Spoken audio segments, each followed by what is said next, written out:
keutamaan Al-Quran dan ilmu, dan juga menerangkan bagaimana sih seharusnya seseorang itu menuntut ilmu. Jadi menuntut ilmu harus dari dasar, harus dari bawah, harus mau yang namanya mempelajari matan terlebih dahulu, harus mau mempelajari hal-hal yang di situ bersifat mungkin remeh, tapi itu penting untuk kita pelajari. Kewajiban dulu, sholat, puasa, zakat, kalau dalam ilmu agama ya. Jadi kitab itu Sulam Safinah terlebih dahulu, baru kemudian naik Fathul Qorib, baru kemudian naik Fathul Mu'in, baru kemudian naik Fathul Wahab. Jadi tidak langsung mempelajari khilafiyah atau perbedaan, kita harus mempelajari hal prinsip dulu. Makanya kenapa yang diwajibkan belajar bagi anak-anak itu adalah aqaid 50, sifat wajib Allah, sifat wajib Rasul, sifat mustahil Allah. Tauhidnya dikuatkan terlebih dahulu, karena itu pondasi. Belajar harus dari dasar, tidak bisa kita belajar langsung yang bersifat berat-berat, khilafiyah, justru kita tidak akan mendapatkan apa-apa. Maka penting untuk mempelajari segala satunya dari dasar, supaya pemahamannya tertata dengan benar. Dari situ kita memiliki pondasi yang benar. Makanya kenapa yang diwajibkan dalam agama, yang pertama wajib dipelajari adalah ilmu agama, karena itu pondasi ilmu yang di situ bersifat kekuatan spiritual. Karena dengan kekuatan spiritual, kita memiliki orientasi yang benar dalam hidup ini. Kita mau menjadi orang yang bernilai supaya mampu memberikan kemanfaatan untuk orang sekitar. Kita mau jadi orang yang baik supaya kita bisa memberikan kebaikan untuk orang sekitar. Bukan karena orientasinya salah. Kalau kita salah orientasi, misalkan yang paling penting di hidup ini adalah harta, misalkan duniawi. Padahal harta ini adalah perhiasan, tapi perhiasan palsu. Contoh, teman-teman dapat kerudung, dapat. Hal ini sangat benar, sudah sesuai dengan ayat Al-Quran. Walakin kunu rabbaniyin, disampaikan oleh Syekh Abdullah Al-Harari fi Sahihil Bukhari, tafsir qawlihi ta'ala walakin kunu rabbaniyin.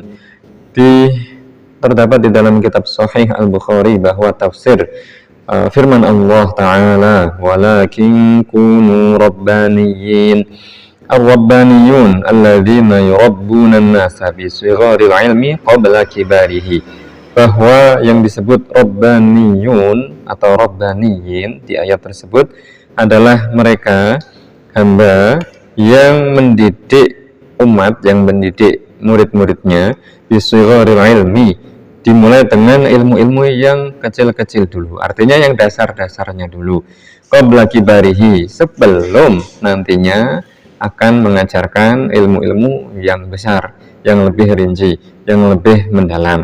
Nah, kalau tadi bahasanya Neng Imas, kitab-kitab matan dulu, baru nanti syarah-syarahnya, nanti hasyiah-hasyiahnya.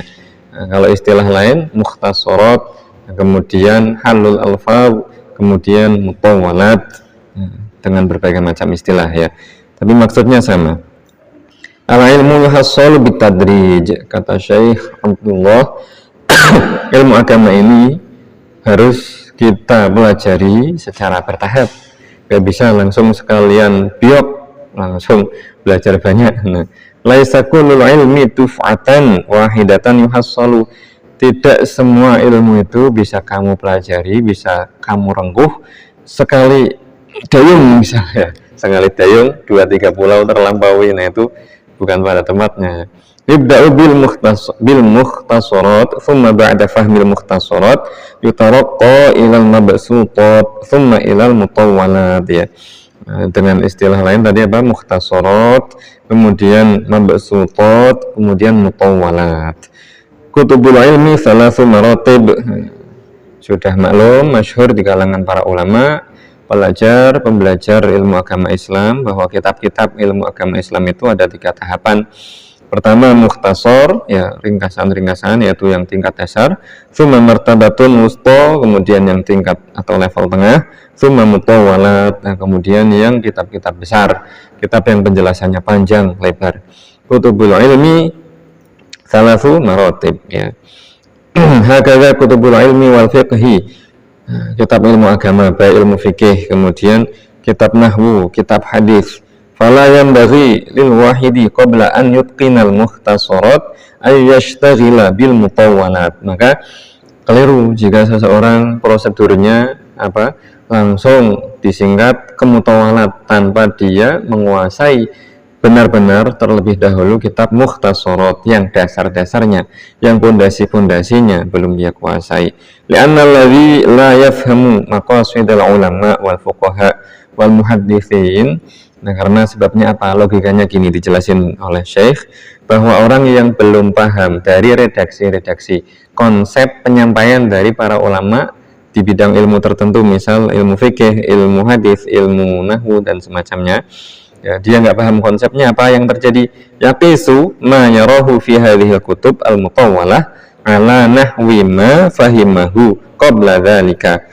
Dia akan menimbang, akan menyangka bahwa yang di kitab mutawalat ini, yang kitab panjang lebar ini, kitab tebal ini, pemahamannya gini menurut perspektif atau sangkaan dirinya. Sementara pondasi atau konsep pemahamannya dia dapatnya dari mana? Orang pondasinya aja masih rapuh, pondasinya dia belum dapat. Artinya apa? Yang ngarang. Ngarang ya, sengarang-ngarangnya. Wala yadri anna bainal mukhtasarat wal mutawwalat farqan fil ibarat. Nah, dia nggak tahu bahwa terkadang antara kitab yang tebal mutawwalat dengan yang tipis, yang ringkasan, yang dasar-dasar, redaksinya itu ada perbedaan ya. Ungkapan kalimat-kalimatnya ada perbedaan makna, ada ungkapan-ungkapan yang di kitab mukhtasar, yang kitab dasar itu maknanya apa, yang di kitab mutawwalat, yang kitab yang tebal-tebal, yang tafsil rinci itu maknanya apa, beda. Nah, kadang seperti itu. Yakunu fahmuhu hadza ghairu muwafiqin lima yudhkaru fil mutawwalat.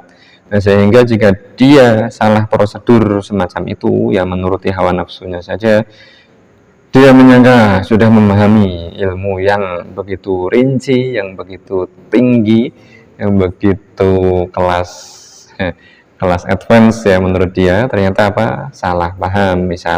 Terlebih misal salah pahamnya dalam bab menyangkut keimanan, tentang akidah ya, tentang sah tidaknya iman dan Islam seorang hamba, yaitu fatal sekali nanti pertaruhannya ya.